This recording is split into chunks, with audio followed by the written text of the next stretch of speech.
вами доктор Кострик. Сегодня речь пойдет о кистах. Кисты представляют собой закрытые полости, обычно заполненные жидким, полутвердым или газообразным материалом, как и волдыри. Кисты различаются по размеру от микроскопических до очень больших. Очень большие кисты могут смещать внутренние органы даже. Большинство из них доброкачественные, но некоторые кисты могут быть раковыми или предраковыми. Киста не является нормальной частью ткани, в которой она находится. Она имеет отчетливую мембрану и отдалена от ближлежащих тканей. Если она заполнена гноем, киста инфицирована и превратится в абсцесс. Киста представляет собой закрытый мешок, который имеет отчетливую оболочку и разделение по сравнению с соседними тканями. Следовательно, это группа клеток, которые сгруппировались вместе, чтобы сформировать мешок, аналогично тому, как молекулы воды группируются вместе, образуя пузырь. Однако отличительной чертой кисты является то, что клетка, составляющая оболочку такого мешочка, явно не имеет и явно ненормально как по внешнему виду, так и по поведению по сравнению со всеми окружающими клетками в данном месте. Киста может содержать воздух, жидкости или полутвердый материал. Скопление гноя называется абсцессом, а не кистой. После образования киста может рассасываться сама по себе. Если киста сохраняется, может потребоваться хирургическое удаление, но это зависит от типа и расположения кисты. Раковые кисты формируются как собственный защитный механизм организма после развития мутаций, которые приводят к неконтролируемому давлению клеток. Когда происходит эта мутация, пораженные клетки продолжают делиться и становятся раковыми, образуя опухоль. Тело окружает эти клетки, чтобы предотвратить их дальнейшее давление и предотвратить превращение опухоли в кисту. Следует, однако, добавить, что раковые клетки могут еще дальше мутировать и приобретать способность образовывать собственные кровеносные сосуды, из которых они получают питание, прежде чем их остановят. Когда это происходит, оболочка кисты остановится, и опухоль может превратиться из доброкачественной в раковую. Кисты расположены и распространены и могут возникать в любом месте на теле. Они часто являются результатом инфекций, закупорки сальных желез и пирсинга.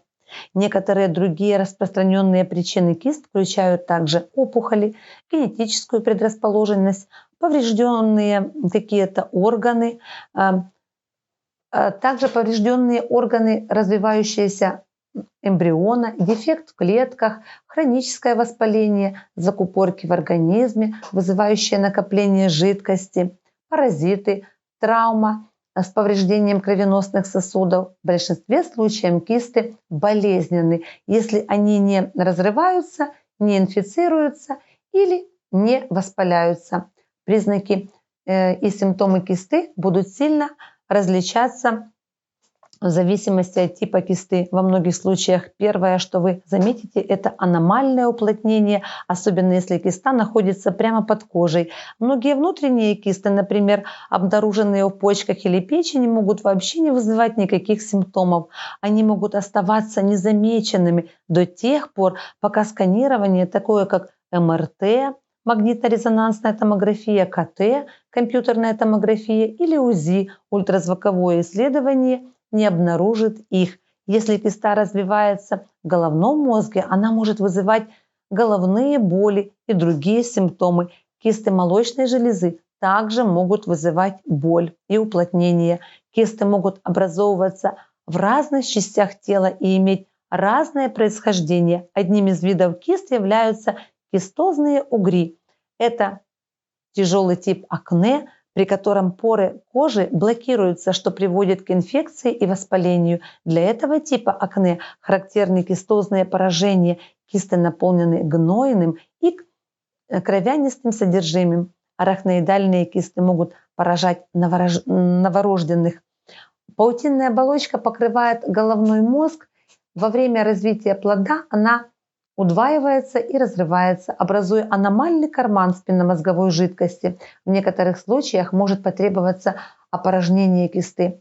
Кисты Бейкера также называют подколенными кистами. Человек с кистой Бейкера часто использует ощущение выпячивания и напряжения позади колена. Боль может усиливаться, когда вы выпрямляете колено или выполняете физические упражнения. Кисты Бейкера обычно возникают из-за проблем с коленным суставом, таких как артрит или повреждение хряща. Кисты бартолиновой железы могут возникать, если протоки бартолиновой железы, находящиеся внутри влагалища, закупориваются. Ваш доктор может порекомендовать операцию или назначить антибактериальные препараты. Кисты молочной железы распространены довольно и могут быть очень болезненными, но обычно не требуют лечения.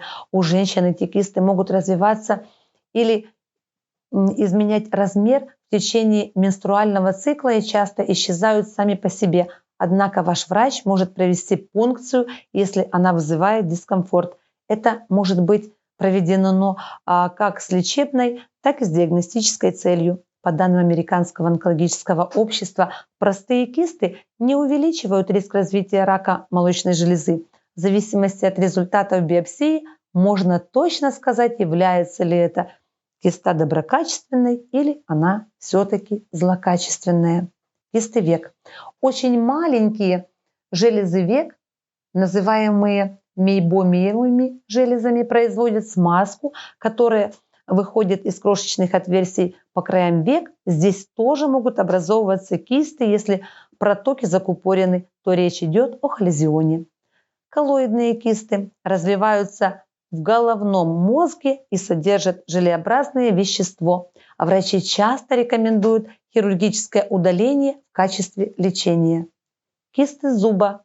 Такие кисты окружают коронку неэксплуатируемого зуба. Кожные кисты. Они включают зрелую кожу, волосяные фолликулы, потовые железы и пучки длинных волос, а также жировую, костную, хрящевую и тиреоидную ткани. Кисты придатков яичка. Эпидидимальные кисты представляют собой поражение придатка яичка, вызванное закупоркой путей оттока сперматозоидов. Этот тип кисты распространен и обычно не влияет на фертильность и не требует лечения. Однако, если это вызывает дискомфорт, врач может продолжить лечение и вам предложить операцию. Также может быть киста в результате эхинококоза. Кисты развиваются из-за относительно небольшого цепня. Эти кисты образуются в легких или печени. Варианты лечения включают хирургическое вмешательство и медикаментозное лечение. Существует несколько типов кист почек. Одиночные кисты содержат жидкости, иногда в том числе и кровь. Некоторые присутствуют с рождения, в то время как другие вызваны непроходимостью канальцев. У людей с сосудистым заболеванием почек могут быть кисты, которые возникают в результате расширения кровеносных сосудов. Кисты яичников часто встречаются у женщин с регулярными менструациями. Они образуются во время овуляции. Большинство кист яичников доброкачественные и не вызывают никаких симптомов. Однако некоторые из них могут стать настолько большими, что начнут даже давить на живот. Синдром поликистозных яичников относится к ситуации, когда в яичниках развивается множество мелких кист. Кисты поджелудочной железы. Большинство медицинских работников не считают кисты поджелудочной железы истинными кистами. Вместо этого они называют их псевдокистами, потому что они не содержат типов клеток, которые встречаются в настоящих кистах. Они могут включать клетки, обычно присутствующие в других органах, таких как желудок или кишечник.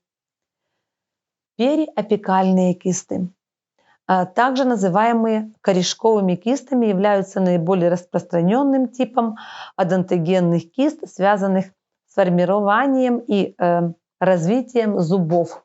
Эти кисты обычно развиваются из-за пульпита, гибели пульпы или кариеса. Пилярные кисты, волосяные кисты, также известные как сальные кисты. Это заполненные жидкостью кисты, которые возникают из волосяных фолликулов и обычно развиваются на коже головы, где они выглядят как гладкая круглая шишка на коже. Пилярные кисты имеют размер от нескольких миллиметров до нескольких сантиметров. Волосяные кисты образуются на коже возле копчика или поясницы и иногда содержат вросшие волосы. Эти кисты могут расти скоплениями, которые иногда образуют отверстие или полость в коже. Кисты эпифиза – это доброкачественные кисты, которые образуются в шишковидной железе головного мозга. Согласно исследованию 2007 года, кисты шишковидной железы встречаются довольно часто. Сальные кисты. Люди используют термин «киста сальной железы» для описания типа кисты, которая возникает на коже лица, спины, волосистой части головы или мошонки. Кисты в этих местах могут быть эпидермальными или пузырчатыми кистами, хотя врачи могут определить разницу только после того, как киста будет удалена и проанализирована. Кисты Тарлова, также известные как периневральные или крестцовые кисты нервных корешков, расположены в основании позвоночника и заполнены спинномозговой жидкостью. Киста на голосовых связках бывает двух типов. Кисты, заполненные слизью, и эпидермальные кисты. Кисты на голосовых связках могут влиять на качество речи человека, иногда вызывая также такие симптомы, как диплофония – это голос с измененным тембром и одновременным наличием двух частот. Такие кисты могут приводить к вибрации голосовых складок и двух разных частот. Дисфония – это нарушение голосовой функции, обусловленные повышением тонуса мышц гортани, в том числе и голосовых складок. Хриплость. Некоторые кисты легко прощупываются врачом, особенно если они расположены на коже или в легко прощупываемых органах, например, в щитовидной железе. Визуализирующие исследования, такие как УЗИ, рентген, КТ, МРТ, очень полезны при обнаружении кист. Кроме того, пункционная биопсия иногда используется, чтобы определить, связана ли злокачественная ткань с кистообразной структурой. Кроме того, пункционная биопсия может быть использована для уменьшения размера кисты.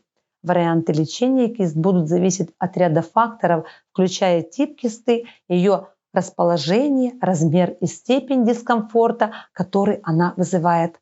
Для очень больших кист, вызывающих симптомы, врач может порекомендовать хирургическое удаление. Иногда кисту можно дренировать или аспирировать путем введения в полость иглы или катетера. Если киста недоступна, врач может использовать рентгенографию для точного направления иглы или катетера.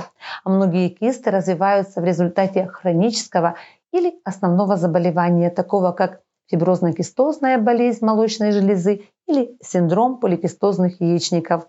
В этих случаях лечение будет сосредоточено на самом заболевании, а не на кисте. Самолечение путем выдавливания или прокалывания кисты не рекомендуется, поскольку у некоторых людей это может усугубить причину кисты. Кроме того, это может привести к увеличению или инфицированию кисты. Помните об этом. Есть много домашних средств для лечения определенных типов кист. Большинство людей используют местные средства, такие как масло чайного дерева, алоэ вера, касторовое масло и многие другие соединения, чтобы избавиться от кисты. Тем не менее, проконсультируйтесь с доктором, прежде чем использовать эти безрецептурные домашние средства от кисты. Прогноз для кисты зависит от ее причины, а иногда и от ее размера. Большинство кист маленькие и доброкачественные. Они даже не требуют лечения и имеют хороший прогноз. Однако кисты, связанные с с инфекционными агентами или содержащие злокачественные кисты или достаточно больших размеров, чтобы нарушить нормальную функцию организма, имеют худший прогноз. Некоторые доброкачественные, но большие кисты могут иметь хороший прогноз, но могут потребовать хирургического вмешательства или аспирации для уменьшения или устранения симптомов. Кисты могут рецидивировать. Это может произойти с некоторыми кистами, как только их содержимое уменьшается или удаляется, а оболочка или выстилка кисты остаются. Большинство кист нельзя предотвратить, однако если предотвратить основную причину кисты, можно также предотвратить образование кист, например, кист, вызванных инфекционными агентами. Надеюсь, информация была полезна для вас. Будьте здоровы, берегите себя и своих близких. Не забывайте ставить лайки и подписываться на наш канал. До новых встреч!